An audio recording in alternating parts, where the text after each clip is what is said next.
ഈ സ്വന്തം വീട്ടിലെ കാര്യങ്ങൾ നോക്കാതെ വല്ലവരുടെയും കാര്യം നോക്കാൻ പോകുന്നത് എന്തിനാ? അത് വെച്ചിട്ടുണ്ടെങ്കിൽ ഞാനവിടെ എത്തിപ്പെട്ട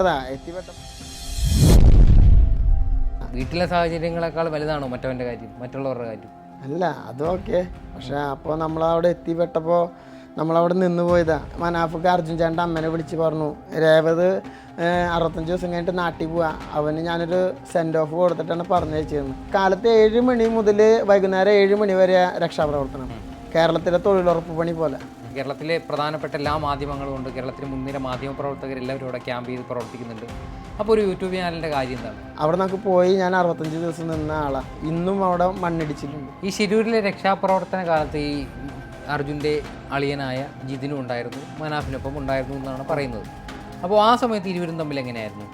ഇവരെ റൂമിൽ നിന്ന് 2 പേരും കാറിൽ വരികയും പോവുകയും ചെയ്ത് ഇരുവരും ഒരുമിച്ച് വന്നായിരുന്നു കാറിൽ. അത് കഴിഞ്ഞിട്ട് ഒരു 20 ദിവസം 30 ദിവസം കഴിഞ്ഞപ്പോഴാണ് ഇവർ 2 പേരും 2 കാറിൽ വന്നു തുടങ്ങി. അപ്പോൾ എനിക്ക് ഡൗട്ട് അടിച്ചു. കഴിഞ്ഞ കുറേ ദിവസങ്ങളായി സാമൂഹിക മാധ്യമങ്ങളിൽ മനാഫും അർജുനും ഒക്കെയാണ് ചർച്ചാ വിഷയം. ശിരൂരിലെ രക്ഷാപ്രവർത്തന കാലത്ത് അദ്ദേഹം തുടങ്ങിയ ഒരു യൂട്യൂബ് ചാനൽ, രക്ഷാപ്രവർത്തനത്തിൻ്റെ വിവരങ്ങൾ പുറം ലോകത്തേക്ക് എത്തിക്കാൻ അദ്ദേഹം തുടങ്ങിയ ഒരു യൂട്യൂബ് ചാനൽ മറയാക്കിക്കൊണ്ട് അദ്ദേഹത്തിനെതിരെ നടക്കുന്ന പ്രചാരണങ്ങൾ നിരവധിയാണ്. ഇപ്പോൾ നമുക്കൊപ്പം ചേരുന്നത് ശിരൂരിലെ രക്ഷാപ്രവർത്തന കാലത്ത് ആ ഒരു 62 ദിവസത്തോളം ശിരൂരിൽ ഉണ്ടായിരുന്ന രേവത് ബാബുവാണ്. അദ്ദേഹത്തോട് നമുക്ക് കുറച്ച് കാര്യങ്ങൾ ചോദിച്ചറിയാം, അതിൻ്റെ കുറച്ച് വസ്തുതകൾ അന്വേഷിക്കാനുണ്ട്. അപ്പോൾ രേവതെ, ശിരൂരിലെ രക്ഷാപ്രവർത്തന കാലത്ത് എന്നാണ് ശിരൂരിലേക്ക് എത്തിയത്? ഇവിടുന്ന് നമ്മൾ മൊബൈലിൽ നോക്കുമ്പോൾ ശിരൂരിൽ മണ്ണിനടിയിൽ പെട്ട ഒരു മലയാളി രക്ഷിക്കൂ എന്ന് പറഞ്ഞൊരു പോസ്റ്റ് കണ്ടു. അത് കഴിഞ്ഞ് സോഷ്യൽ മീഡിയയിൽ വീണ്ടും അർജുൻ്റെ അമ്മ കരഞ്ഞ് അപേക്ഷിക്കുന്നൊരു വീഡിയോ, എൻ്റെ മോനെ രക്ഷിക്കണം അങ്ങനെയൊക്കെ കണ്ടപ്പോൾ ഞാൻ ഒന്നും നോക്കില്ല. വീട്ടിൽ നിന്ന് നേരെ ട്രെയിനിലാണ് അവിടെ എത്തിച്ചേർന്നത്. അവിടെ നല്ല മഴയും കാലാവസ്ഥയൊക്കെ ആയിരുന്നു, പ്രതികൂല കാലാവസ്ഥയായിരുന്നു. ആ കാലാവസ്ഥയിൽ ഞാൻ അവിടെ ചെന്നപ്പോൾ തന്നെ ആരും പരിചയമില്ല. അപ്പോൾ അവിടെ ചെന്ന് ആ ദിവസം രാത്രിയൊക്കെ കഴിച്ചു കൂട്ടിയത് ഒരു കടയുടെ ഉമ്മർത്തായിരുന്നു. അവിടെ പഞ്ചർ ഒട്ടിക്കുന്ന കടയുണ്ട്, കടയുടെ ഉമ്മർത്തായിരുന്നു ഈ 40 ദിവസം കിടന്നത്. ഈ മണ്ണിനടിയിൽ പെട്ടുപോകുന്ന ആദ്യത്തെ മലയാളിയൊന്നുമല്ല അർജുൻ. അതുപോലെ തന്നെ ഒരു പ്രകൃതി ദുരന്തത്തിൽ ഉൾപ്പെട്ടു പോകുന്ന ഒരു മലയാളി ആദ്യത്തേതുമല്ല അവസാനത്തേതുമല്ല. അപ്പോൾ ഈ മാധ്യമങ്ങൾ ഉള്ളയിടത്തൊക്കെ രേവതിന് എന്താണ് കാര്യം? മാധ്യമ ശ്രദ്ധ പറ്റാൻ വേണ്ടി പോയതല്ല. എന്നെ കൊണ്ട് ചെയ്യാൻ പറ്റുന്ന സഹായം ഞാൻ ചെയ്യാൻ വേണ്ടി ചെയ്യാൻ പറ്റുക. അത് കേരളത്തിലെ മാധ്യമങ്ങൾക്ക് പോലും ആക്സസ് ഇല്ലാത്തൊരു പ്രദേശത്ത് രേവതിനെ പോലെ കേരളത്തിൽ നിന്നുള്ള ഒരു സാധാരണക്കാരൻ എന്ത് ചെയ്യാൻ പറ്റും?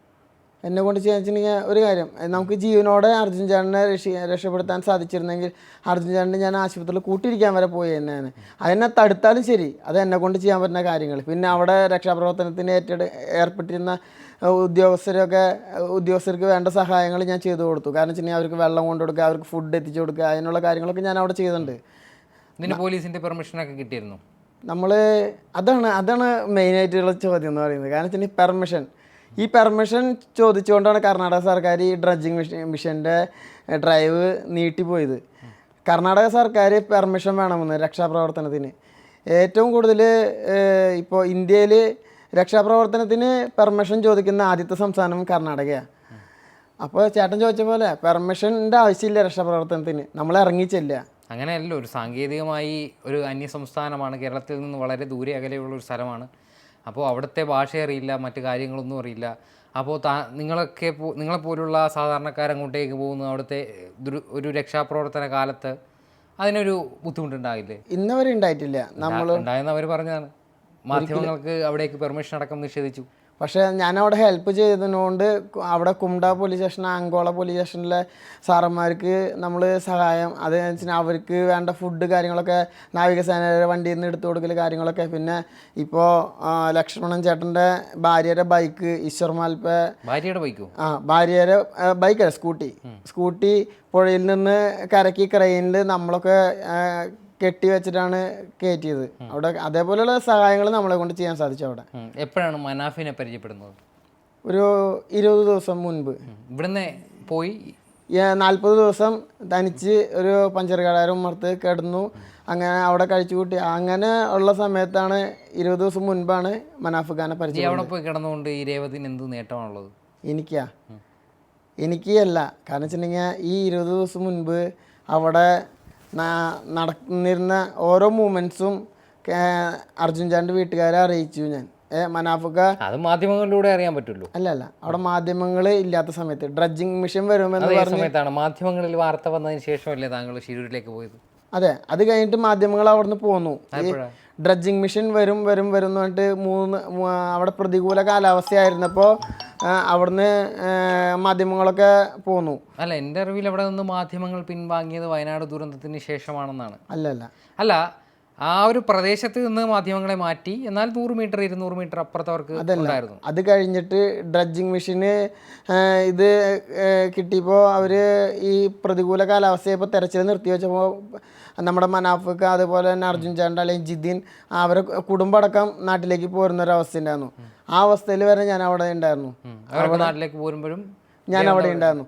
അവിടെ നിന്ന് മനാഫ്ക്കും അതേപോലെ അർജുൻ ചാണ്ട അമ്മയ്ക്കും അവിടെ നടക്കുന്ന ഓരോ മൂവ്മെൻറ്റ്സും ഞാൻ അറിയിച്ചിരുന്നു. കാരണം വെച്ചിട്ടുണ്ടെങ്കിൽ അവിടെ നമ്മളൊരാളില്ല എന്നുണ്ടെങ്കിൽ അവിടെ വീണ് കിടക്കുന്ന ടവർ നിർത്തി വയ്ക്കാൻ അവർ ശ്രമിച്ചു.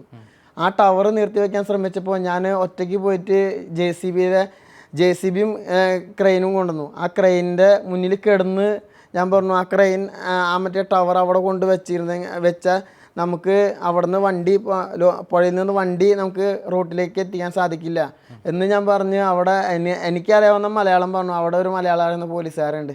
ആ പോലീസുകാരൻ കർണാടകയിൽ പറഞ്ഞു കൊടുത്തു. അപ്പോൾ ഈ മനാഫും അദ്ദേഹത്തിൻ്റെ ഒരു യൂട്യൂബ് ചാനലുമാണ് ഇപ്പോൾ ഒരു പ്രധാനപ്പെട്ട ആരോപണം അദ്ദേഹത്തിനെതിരെ ഉണ്ടായിട്ടുള്ളത്. അതെ. അപ്പോൾ ഈ എപ്പോഴാണ് ഈ മനാഫ് ഈ യൂട്യൂബ് ചാനൽ തുടങ്ങുന്നത് വെച്ചിട്ടുണ്ടെങ്കിൽ ഈ യൂട്യൂബ് ചാനൽ തുടങ്ങിയിട്ട് ഒരുപാട് താങ്കൾ അവിടെ ചെന്ന് കഴിഞ്ഞാണോ? അല്ല, അതിനായിട്ട് മുമ്പാണ് ഇത് തുടങ്ങുന്നത്. കാരണം വെച്ചിട്ടുണ്ടെങ്കിൽ ഞാൻ അവിടെ ചെന്ന് ഈ 20 ദിവസം മുൻപ് പരിചയപ്പെടുമ്പോഴാണ് മനാഫൊക്കെ പറഞ്ഞത് ഇത് നമ്മുടെ യൂട്യൂബ് ചാനലാണ്, ഞാൻ എന്തെങ്കിലും ആവശ്യത്തിന് പോകുമ്പോൾ എൻ്റെ മൊബൈലായിട്ട് അവിടെ നടക്കുന്ന കാര്യങ്ങൾ ലൈവായിട്ട് ജനങ്ങളെ അറിയിക്കാൻ വേണ്ടിയാണ്. അവിടെ മാധ്യമങ്ങൾ നിരവധിയുണ്ട്. കേരളത്തിലെ പ്രധാനപ്പെട്ട എല്ലാ മാധ്യമങ്ങളും ഉണ്ട്. കേരളത്തിലെ മുൻനിര മാധ്യമ പ്രവർത്തകരെല്ലാവരും അവിടെ ക്യാമ്പ് ചെയ്ത് പ്രവർത്തിക്കുന്നുണ്ട്. അപ്പോൾ ഒരു യൂട്യൂബ് ചാനലിൻ്റെ കാര്യം എന്താണ്? കാര്യം വെച്ചിട്ടുണ്ടെങ്കിൽ ഈ ആദ്യ ദിവസം മുതൽ ശ്രദ്ധിക്കേണ്ട കാര്യം, ആദ്യ ദിവസം മുതൽ മാധ്യമ ചാനലുകളിൽ, നമ്മുടെ കേരളത്തിലെ മുഖ്യധാര മാധ്യമ ചാനലുകളിൽ നമ്മളെ ഭയപ്പെടുത്തുന്ന ഓരോ കാര്യങ്ങളും അവിടെ മൂവ്മെൻറ്റ്സ് അവർ പറഞ്ഞിരുന്നു.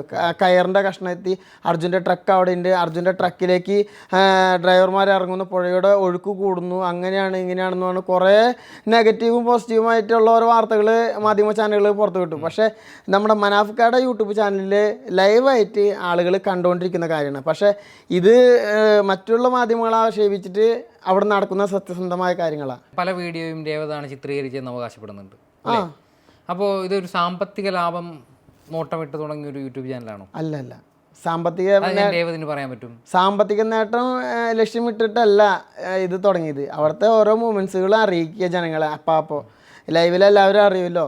ഇപ്പോൾ മനാഫ്ക്ക ലൈവ് ഓണാക്കി കഴിയുമ്പോൾ 6000 പേര് ലൈനിലുണ്ടാവും, അല്ലെങ്കിൽ 900 പേര് അങ്ങനെ കണ്ട് അവർ മനസ്സിലാക്കും അവിടുത്തെ കാര്യങ്ങൾ. ഇപ്പോൾ സാമ്പത്തിക നേട്ടം എന്ന് വെച്ചിട്ടുണ്ടെങ്കിൽ അതിന് ഒരു ഇത് മോണിറ്റൈസേഷൻ ചെയ്തിട്ടില്ല ആ ചാനൽ. അപ്പോൾ ഞാൻ ചോദിച്ചു, മനാഫ്ക്ക ഇത് ഇതിൽ നിന്ന് നമുക്ക് വരുമാനം കിട്ടുമെന്ന് ചോദിച്ചപ്പോൾ പറഞ്ഞാൽ വെച്ചിട്ടുണ്ടെങ്കിൽ വരുമാനത്തിന് വേണ്ടി ഞാൻ തുടങ്ങിയതല്ല, ഇവിടുത്തെ കാര്യങ്ങൾ ജനങ്ങൾ സത്യസന്ധമായ കാര്യങ്ങൾ അറിയണം. കുറേ കാര്യങ്ങൾ അവിടെ മറച്ചു വെച്ചു, അതൊക്കെ ഈ ചാനലിലൂടെ നമ്മൾ പുറത്ത് എത്തിക്കാൻ സാധിച്ചിട്ടുണ്ടായില്ലേ. ഇപ്പോൾ അർജുൻ്റെ കുടുംബത്തിൻ്റെ പ്രധാനപ്പെട്ട ആരോപണങ്ങളിലൊന്നാണ് മനാഫ് പണപ്പിരിവ് നടത്തി, അർജുന് വേണ്ടി പണപ്പിരിവ് നടത്തി, മനാഫ് അല്ലെങ്കിൽ മറ്റൊരു രീതിയിൽ ആളുകൾ. അപ്പോൾ അങ്ങനെ ഒരു പണപ്പിരിവ് ഇവിടെ നടന്നിട്ടുണ്ടോ? ഇല്ല, ഒരിക്കലും ഇല്ല. അങ്ങനെ പറയാൻ പറ്റും? ഒരിക്കലും ഇല്ല. നമ്മൾ അറിഞ്ഞിടത്തോളം മനാഫ്ക്ക ഒരാളുടെ കയ്യിൽ നിന്ന് പൈസ വാങ്ങിയിട്ടില്ല. അത് ഉണ്ടെങ്കിൽ നമ്മൾ അറിയും. ഇതാ ആളങ്ങനെ നടത്തില്ല, ആൾക്കാർ നടത്തേണ്ട ആവശ്യമില്ല. കാരണം വെച്ചിട്ടുണ്ടെങ്കിൽ മനാഫ്ക്കക്ക് 3-4 കമ്പനി ഉണ്ട്, തടിമില്ലുകളുണ്ട് കോഴിക്കോട്. അതല്ലാണ്ട് നമ്മുടെ മനാഫ്ക്കയുടെ ലോറികൾ ഓടുന്നുണ്ട്.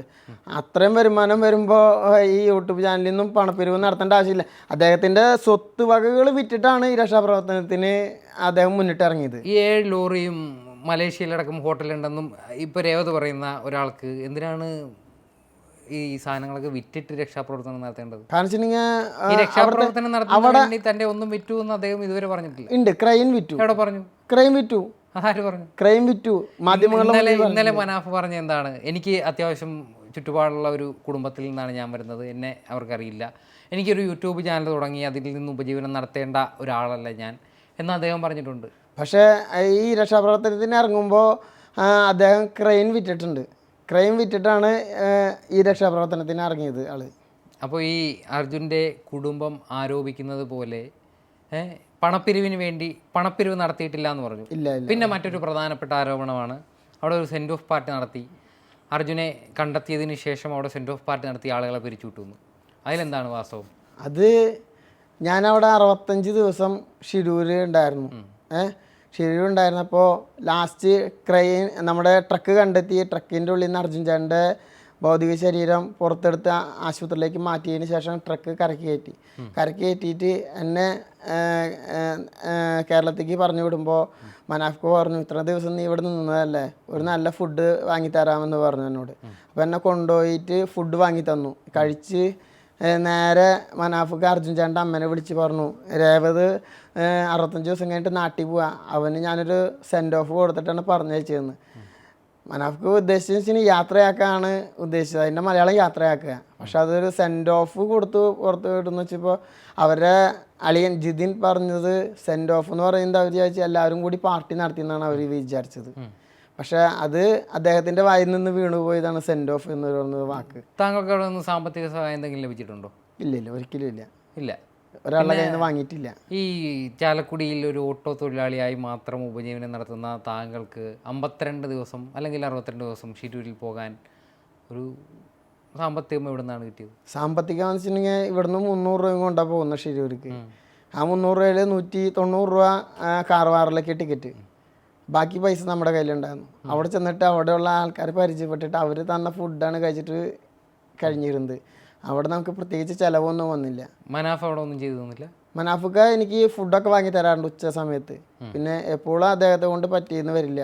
അദ്ദേഹം ഓരോ ഓഫീസ് കാര്യങ്ങൾക്കും കർണാടകയിലേക്കും ബാംഗ്ലൂരിലേക്ക് വരെ പോകുന്ന സമയത്ത് എന്നെ ഏൽപ്പിച്ചിട്ട് അവിടെ നിന്ന് പോവാറ്. അവിടെ എന്തൊക്കെ വരുന്നുണ്ട്. പിന്നെ ഞാൻ അവിടെ എനിക്ക് ഉറക്കം ശരിക്കില്ല. ഒരു കടയരം മറുത്ത് ഷട്ടർ വലിച്ചിട്ട് കിടന്നുറങ്ങുമ്പോൾ അതിൻ്റെ സൈഡിൽ കുറച്ച് സ്ഥലമുള്ളൂ. മഴ വന്നടിക്കും. ഞാൻ നമ്മുടെ ഈ ഓവർകോട്ട് ഇട്ടിട്ടാണ് കിടന്നുറങ്ങാറ്. പോലീസുകാരെ വന്നാൽ മഞ്ഞ ഓവർകോട്ട് ഇട്ടിട്ട് കിടന്നുറങ്ങാറ്. അപ്പോൾ ഈ മഴയത്ത് വരെ ഒരു JCB ആ വഴിക്ക് അങ്കോള ഭാഗത്തേക്ക് പോയി കഴിഞ്ഞാൽ ഞാൻ ഞെട്ടിയിട്ട് അതിൻ്റെ പിന്നാലെ ഓടും. കാരണം വെച്ചിട്ടുണ്ടെങ്കിൽ അവിടെ എന്തെങ്കിലും പ്രവർത്തനങ്ങൾ നടക്കുന്നുണ്ടോ എന്നറിയാൻ വേണ്ടിയിട്ട്. അവിടെ കാലത്ത് 7 മണി മുതൽ വൈകുന്നേരം 7 മണി വരെ രക്ഷാപ്രവർത്തനം. കേരളത്തിലെ തൊഴിലുറപ്പ് പണി പോലെ. കേരളത്തിലാണെങ്കിൽ 24 മണിക്കൂർ രക്ഷാപ്രവർത്തനം നടത്തി ആളെ രക്ഷിക്കാനും നോക്കുക. ഈ കേരളത്തിൽ ഏതെങ്കിലും ഒരു പ്രദേശത്ത് രക്ഷാപ്രവർത്തനം നടത്തുന്ന പോലെയല്ല മണ്ണിടിച്ചിൽ സാധ്യതയുള്ള ഒരു പ്രദേശത്ത് രക്ഷാപ്രവർത്തനം നടത്തുന്നത്. അപ്പോൾ അതിൻ്റേതായ ഒരു സമയക്രമം ഉണ്ടായിരിക്കും. അവിടെ രക്ഷാപ്രവർത്തനം ഒരാളുടെ ജീവിതത്തിന് വേണ്ടി മറ്റൊരാളുടെ ജീവിതം കളഞ്ഞുകൊണ്ട് രക്ഷാപ്രവർത്തനം നടത്തുമെന്ന് പറയാൻ പറ്റില്ലല്ലോ. ഒരിക്കലും ഇല്ല. നമ്മുടെ വയനാട് ചൂരൽമലയിൽ ഉണ്ടായത് പ്രകൃതി ദുരന്ത. ഇവിടെ ഉണ്ടായത് IRB-കാരുടെ നാഷണൽ ഹൈവേ അതോറിറ്റിയുടെ റോഡ് പണിയിലുണ്ടായ അനാസ്ഥയാണ് ആ ഒരു കുടുംബത്തെ അനാഥമാക്കിയത്. അതൊന്നും പറയാൻ പറ്റില്ല. സത്യം. അവിടുത്തെ മലകൾ മണ്ണ് ബോംബുകൾ അവിടെ നിർമ്മിച്ച് വെച്ചിരിക്കുന്നത്. അവിടെ നമുക്ക് പോയി ഞാൻ 65 ദിവസം നിന്ന ആളാണ്. ഇന്നും അവിടെ മണ്ണിടിച്ചിലുണ്ട് മറുവശത്ത്. ഈ അർജുൻ്റെ മറവിൽ മനാഫും ഈശ്വർ മാൽപ്പയും പ്രശസ്തനാവാൻ ശ്രമിക്കുന്നു എന്നൊരു ആരോപണമുണ്ട്. കാരണം എന്ന് വെച്ചിട്ടുണ്ടെങ്കിൽ അവർ ഈ യൂട്യൂബ് ഇപ്പോൾ ഞാനല്ലെങ്കിൽ മനാഫ്ക്കയുടെ കൂടെ 2-3 ചേട്ടന്മാരുണ്ട്. അവരായിരിക്കും ചിലപ്പോൾ മൊബൈൽ പിടിക്കുക. ഈ മാൽപ്പ സാറ് ഇറങ്ങുന്ന സ്ഥലത്ത് മൊബൈൽ ഇങ്ങനെ പിടിക്കും. അതായത് ഡ്രൈവ് ചെയ്ത് എന്താ കിട്ടണമെന്ന് ആ ജനങ്ങളെ അപ്പാപ്പ അറിയിക്കാൻ വേണ്ടി. അതിന് വേറെ മാധ്യമ സ്ഥാപനങ്ങൾ അവിടെ ഉണ്ടല്ലോ. സ്ഥാപനങ്ങളുണ്ടെന്ന് പറയുന്നത്, പക്ഷെ അവർ നേരായ വഴിയിലല്ല അവിടെ നടത്തുന്നത്. കാരണം കേരളത്തിലെ മാധ്യമങ്ങൾ നേരായ രീതിയിലല്ല അവിടെ പ്രവർത്തിക്കുന്നത്. ഇപ്പോൾ നമ്മൾ ആദ്യം ഇതിൽ തൊട്ട് നമ്മൾ നോക്കുകയാണെങ്കിൽ ഈ വണ്ടിയുടെ അടുത്തെത്തി അർജുനിലേക്ക് അധികം ദൂരം അങ്ങനെയുള്ള മീഡിയാസിൽ ന്യൂസ് വരുമ്പോൾ നമ്മൾ ഇപ്പോൾ കിട്ടും വിചാരിച്ചിരുന്നായിരുന്നു. അപ്പോൾ കേരളത്തിലെ മാധ്യമങ്ങൾ ആളുകളെ തെറ്റിദ്ധരിപ്പിച്ചു. അവിടെ തെറ്റിദ്ധരിപ്പിച്ചിട്ടുണ്ട് ഒരുപാട്. പക്ഷേ നമ്മുടെ കൂടെ സപ്പോർട്ടായിട്ട് നിന്നിട്ടും ഉണ്ട് അവർ.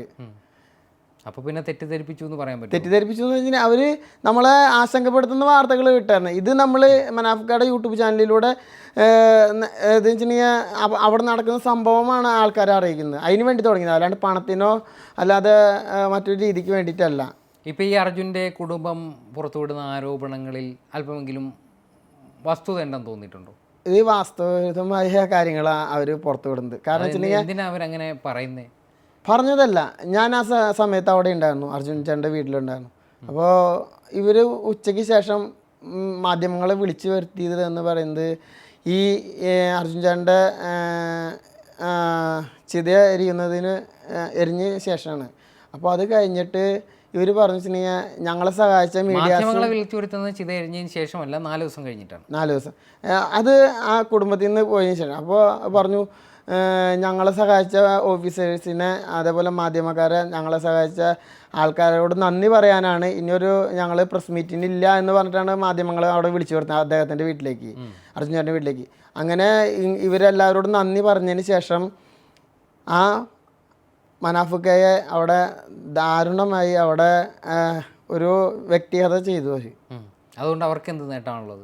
അവർക്ക് എന്താ നേട്ടം എന്ന് വെച്ചിട്ടുണ്ടെങ്കിൽ, ഇപ്പോൾ മനാഫുക്കാനെ തള്ളി പറഞ്ഞു കഴിഞ്ഞാൽ അവർക്ക് വെച്ചിട്ടുണ്ടെങ്കിൽ ഫുള്ള് ക്രെഡിറ്റ് കൊണ്ടുപോകണ്ടെന്ന് വെച്ചിട്ടാണ്. കാരണം വെച്ചിട്ടുണ്ടെങ്കിൽ ആ കുടുംബത്തോടൊപ്പം ഒരുമിച്ച് നിന്ന് പ്രവർത്തിച്ചൊരു വ്യക്തിയാണ് മനാഫുക്ക. പിന്നെ ഈ തെറ്റിദ്ധാരണയ്ക്ക് കാരണം എന്തായിരിക്കും ആ കുടുംബത്തിൻ്റെ? അത് തെറ്റിദ്ധാരണ കാരണം വെച്ചിട്ടുണ്ടെങ്കിൽ ആരോ ഇവരെ പറഞ്ഞ് തെറ്റിദ്ധരിപ്പിച്ചിട്ടുണ്ട്. അത് പിന്നിൽ ആരോ തെറ്റിദ്ധരിപ്പിച്ചിട്ടുണ്ട്. ഇപ്പോൾ കുടുംബം എന്ന് പറയുമ്പോഴില്ല, അത് മനാഫുക്കാനെ കൂടുതൽ തള്ളി പറഞ്ഞേക്കുന്നത് ഭാര്യ, സഹോദരി, ഭർത്താവ് ജിതിനാണ്. അല്ലാണ്ട് അദ്ദേഹത്തിന്റെ പിതാവോ അമ്മയോ അർജുന്റെ അമ്മയോ അല്ലല്ല. അവര് കുടുംബത്തോടെ ഇരുന്നൊരു വാർത്താ സമ്മേളനം, അത് അദ്ദേഹത്തിന്റെ അളിയൻ പറഞ്ഞു എന്ന് മാത്രം പറയാൻ പറ്റില്ല. അതൊരു കുടുംബത്തിന്റെ അഭിപ്രായം തന്നെയാണ്. കുടുംബത്തിന്റെ അടുത്തിരുന്ന് അച്ഛനും അമ്മയും ഒരു സൈഡിലിരിക്കുന്നു. അതിനെന്താണ്, എല്ലാവരും കൂടെ ഒരുമിച്ചാണ്, അവർ ഒരുമിച്ച് തീരുമാനമെടുത്തതിന് ശേഷമാണ് ഒരു വാർത്താ സമ്മേളനം നടത്തുന്നത്. അപ്പോൾ ഒരാളുടെ അഭിപ്രായം പറയാനാണെങ്കിൽ ഒറ്റയ്ക്ക് ഒരു വാർത്താ സമ്മേളനം വിളിച്ചപ്പോൾ. പക്ഷേ ജിതിൻ ചേട്ടനാണ് മനാഫ്ഖാനെ തള്ളി പറഞ്ഞത്. അല്ല, അന്നേ കുടുംബത്തിൽ ആർക്കെങ്കിലും എതിർക്കാമല്ലോ.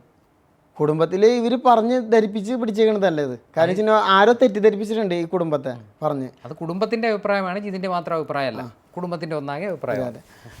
അപ്പോൾ തെറ്റിദ്ധാരണ വന്നിട്ടുണ്ട്. അതുകൊണ്ടാണ് ഇവർ തെറ്റിദ്ധരിച്ച ഓരോ കാര്യങ്ങളും മൂമെന്റ്സ് ഇവർ പറഞ്ഞത് മാധ്യമങ്ങളുടെ മുന്നിൽ. അതുകൊണ്ടാണ് ആ മനാഫുക്ക ഇത്രയും വിഷമിക്കേണ്ടി വന്നത്. ഞാൻ വിളിച്ചപ്പോൾ വരെ മനാഫുക്ക കരയായിരുന്നു. ഈശ്വർ മാൽപ്പേണ്ണനും കരയായിരുന്നു. ഈശ്വർ മാൽപ്പേനെ വിളിച്ചു?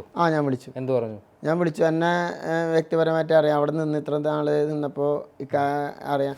അപ്പോൾ ഇക്ക പറഞ്ഞു കൊടുത്ത എന്നെ കുറിച്ചുള്ള കാര്യങ്ങൾ. അപ്പോൾ ഞാൻ വിളിച്ചപ്പോൾ എന്നോട് പറഞ്ഞു, എനിക്കിത് കേട്ടിട്ട് സഹിക്കാൻ പറ്റില്ല. ഞാൻ എൻ്റെ കുടുംബത്തെ മറന്നിട്ട് അർജുൻ്റെ അമ്മേരെ, അർജുന് ആ മനുഷ്യന് വേണ്ടിയിട്ടാണ് ഞാൻ ഇറങ്ങിയത്.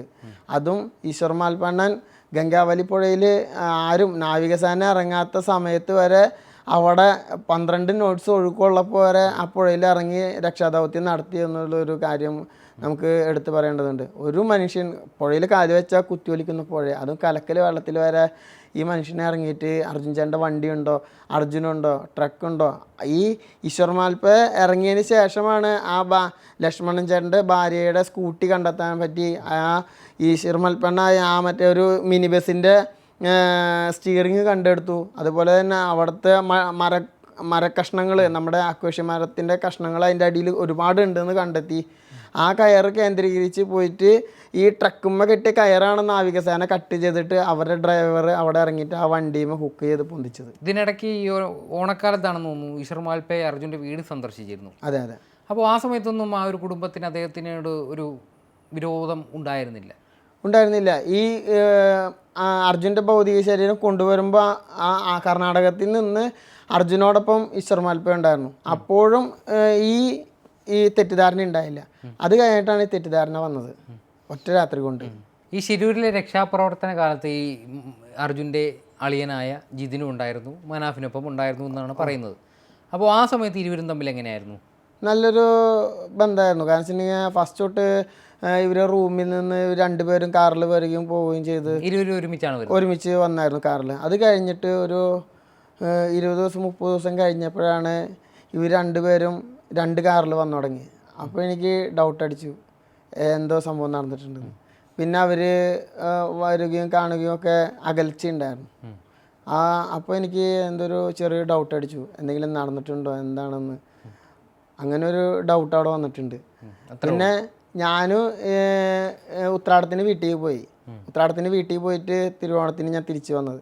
തിരുവോണത്തിന് തിരിച്ചു വരുമ്പോൾ ഞാൻ അർജുൻ ചേട്ടൻ്റെ വീട്ടിൽ കയറിയപ്പോൾ അമ്മയോട് ഞാൻ അമ്മേനെ കണ്ടു. അമ്മ എന്നോട് സംസാരിച്ചു. ഞാൻ അമ്മയോട് പറഞ്ഞു, ഞാൻ അർജുൻ ചേട്ടനെ കിട്ടിയിട്ട് ഇനി കേരളത്തിലേക്ക് തിരിച്ചു വരുള്ളൂ അമ്മ. അപ്പം അമ്മ പറഞ്ഞു, എൻ്റെ മോൻ അവിടെ വേണമെന്ന് പറഞ്ഞു. അങ്ങനെ ഞാൻ അവിടെ എൻ്റെ അമ്മയ്ക്ക് കൊടുത്ത വാക്ക് നിറവേറ്റി അർജുൻ ചേട്ടനെ തിരിച്ച് കേരളത്തിലെത്തിച്ചു. ഞാനും തിരിച്ചു പോന്നു. ഇപ്പോഴും സങ്കടകരമായ വാർത്ത എന്ന് വെച്ചിട്ടുണ്ടെങ്കിൽ ആ മണ്ണിനടിയിൽ 2 പേരും കിട്ടാനുണ്ട്, ജഗന്നാഥും ലോകേഷും. അവർക്ക് വേണ്ടി ഇന്നും തെരച്ചിൽ നടന്നുകൊണ്ടിരിക്കുകയാണ്. അപ്പോൾ അവർക്ക് വേണ്ടി ഷിരൂരിലേക്ക് പോകണമെന്ന് തോന്നില്ല? പോകണം തോന്നിയിട്ടുണ്ട്, പക്ഷേ നമ്മുടെ വീട്ടിലെ കാര്യങ്ങളൊക്കെ നോക്കണ്ടേ. ഇപ്പോൾ ഞാൻ 2 മാസം തന്നെ നീങ്ങി നിന്നിട്ട് വരെ കറണ്ട് ബില്ല് അടയ്ക്കാതെ. അതുപോലെ തന്നെ മനുഷ്യരാണ് അവർ. അതെ, ഞാൻ 2 മാസം നീങ്ങി നിന്നിട്ട് വരെ കറണ്ട് ബില്ല് അടയ്ക്കാണ്ട് വീട്ടിലെ കറണ്ടിൻ്റെ ഫ്യൂസ് ഊരുണ്ട് ICBക്കാർ. ഈ സ്വന്തം വീട്ടിലെ കാര്യങ്ങൾ നോക്കാതെ വല്ലവരുടെയും കാര്യം നോക്കാൻ പോകുന്നത് എന്തിനാ? അതെന്ന് വെച്ചിട്ടുണ്ടെങ്കിൽ ഞാനവിടെ എത്തിപ്പെട്ടപ്പോൾ അവിടുത്തെ സാഹചര്യം കൊണ്ട് നിന്ന് പോയതാ. വീട്ടിലെ സാഹചര്യങ്ങളെക്കാൾ വലുതാണോ മറ്റവൻ്റെ കാര്യം, മറ്റുള്ളവരുടെ കാര്യം? അല്ല, അതും ഓക്കെ. പക്ഷെ അപ്പോൾ നമ്മളവിടെ എത്തിപ്പെട്ടപ്പോൾ നമ്മളവിടെ നിന്ന് പോയതാ ആ അമ്മയുടെ കണ്ണീര് കണ്ടിട്ട്. എൻ്റെ അമ്മയുടെ പോലെ വീട്ടിലെ അമ്മയെ കണ്ണീരും വാർത്തിരിക്കുമ്പോൾ മറ്റൊരു അമ്മയുടെ കണ്ണീര് കണ്ടു പോകുന്നതിൽ എന്താണ് അർത്ഥം? അർത്ഥം എന്ന് ചോദിച്ചു കഴിഞ്ഞാൽ അവിടെ എത്തിയപ്പോൾ അവിടെ നിന്നുപോയി. അർജുൻ്റെ കുടുംബം ഇപ്പോൾ ലോറി ഉടമ മനാഫിനെതിരെ മുമ്പോട്ട് വെക്കുന്ന ആരോപണങ്ങൾ വളരെയധികം ഗുരുതരമാണ്. അതുമായി ബന്ധപ്പെട്ട ഷിരൂരിലെ രക്ഷാപ്രവർത്തന കാലത്ത് മനാഫിനൊപ്പം ഉണ്ടായിരുന്ന അദ്ദേഹത്തിൻ്റെ എന്ന് പറയുന്ന യൂട്യൂബ് ചാനലിൽ വീഡിയോകൾ പകർത്തിയ രേവതിൻ്റെ ഒരു ഭാഗമാണ് നമ്മൾ ഇന്ന് കേട്ടത്.